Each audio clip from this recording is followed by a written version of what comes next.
দ্বিতীয় পয়েন্ট যেটা আমরা পেয়েছি, কার উপরে ফরজ? বলা হয়েছে মিনাল মুসলিমিন, মুসলিমদের মধ্য থেকে, প্রত্যেক ব্যক্তির উপরে ফরজ।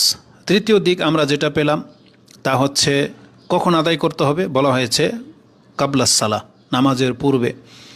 কতটা বা কী দিয়ে পুরা করতে হবে? বলা হয়েছে একসা, এটা একটা পাত্রের মাপ, যেটা আমাদের সমাজে 2.5 থেকে 3 কেজি ধার্য করা হয়েছে।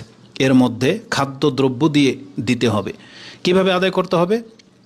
আপনি চাইলে মিসকিনদের মধ্য থেকে এক ব্যক্তিকেই পুরো ফেতরা দিতে পারেন, অথবা মিসকিনদের মধ্য থেকে একাধিক ব্যক্তিকে আপনি আপনার ফেতরা দিতে পারেন। এবং উদ্দেশ্য কি? বলা হয়েছে যে এই ফেতরা মূলত 2টা উদ্দেশ্যে দেওয়া হয়। এক হলো সায়েম ব্যক্তির ঘাটতি পুরা হয়ে যাবে, কিছু ত্রুটি, আর মিসকিনদের ঘরে খাদ্য পৌঁছানো, এই 2টা হচ্ছে উদ্দেশ্য। তা আমরা মূলত এই 7টা পয়েন্ট এই 2টা হাদিসের মধ্যে দেখতে পাচ্ছি, আর এই 7টা পয়েন্টই হলো আজকে আমাদের আলোচ্য বিষয়। শুরু করি আমি এই বাক্য দিয়ে।